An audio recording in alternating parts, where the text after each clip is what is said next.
Welcome back. We're going to look at the man and the woman, or two women actually, who would be president if they get past this big hurdle to get their party's nomination. James Creedon's here. He's not hoping to be president. Well, at least he's got something to tell us. And we're talking about the primaries. That's which right. are kind of like the pre-elections, if you like, to choose the candidate to represent the socialists to stand against, presumably, Nicolas Sarkozy next year here in France. Exactly. Now, what's interesting about these primaries is it's very much inspired by the American system. Now, in 2007, Ségolène Royal, who is, I suppose, one of the best known, really, she went against Sarkozy in 2007. She and two other candidates faced off in a sort of a primary type debate, but it was only on the parliamentary channel in France, and they weren't allowed to interrupt each other or question each other on their various policies. So this is the first time we've had a big televised debate. Is it? No. Definitely not. Definitely not. So this is the first time we've had a big televised debate between the 6 left-leaning candidates, 5 of them from the Socialist Party, in this primary. And if Nicolas Sarkozy hadn't been in Libya today, this would have been the big news. I suppose that was interesting timing for Sarkozy because he was able to grab some of the media spotlight, you could say.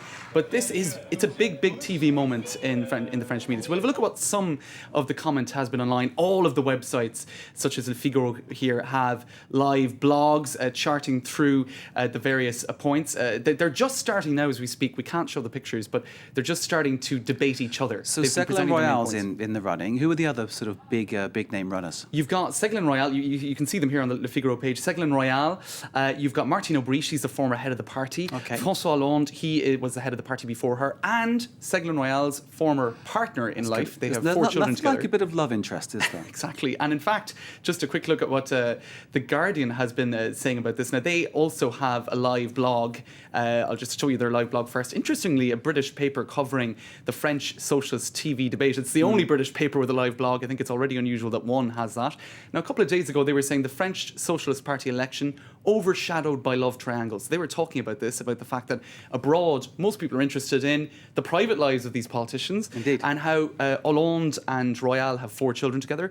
And Hollande, they both now have different partners. And if you look here on Twitter, they're saying, what must the children of François Hollande and like Ségolène Royal be thinking to watch their parents facing off on TV? It's a pretty incredible thing. And as some have been saying, even the Clintons, Bill Clinton and Hillary, you never saw them going for the same position at any point in their political career, even though they've had individual careers, I guess. Presumably the kids grew up with it, so they might be happy with it. Right, but it's got to be a bit nerve-wracking at the same time. So you've got lots of different details online. Most French want socialist election victory. That was a poll conducted a few days ago saying that Hollande is well ahead of the others at the moment at 60%. That's an IFOP poll. And François Hollande, he was backed by Jacques Chirac, wasn't he, on a visit to the Corrèze region, the That's area right. where Brive is. Yeah? That's right. I'm sure he wasn't too pleased about that either because Chirac being on the right, he probably wouldn't want his He's support. a great avuncular figure in France. I mean, Chirac's very much regarded as like a proper sort of president with stature, you know, Absolutely. despite all the shenanigans that surround him. Right, but I mean that and other issues. They're saying here in Le Figaro, for instance, Hollande is the most in danger in this debate because he's the strongest candidate. So he's the one that everyone is going to be trying to get.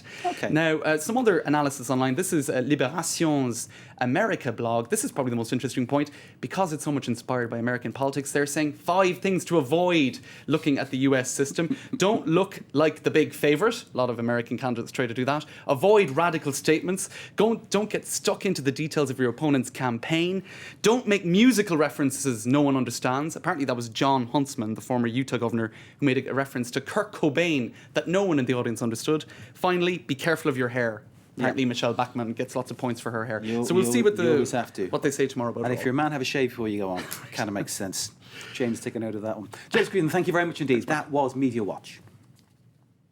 Stay with us, we've got more news to come, including in sport, how France have bounced out the Greeks and made it into the semi-finals at the European Basketball Championships. That's next.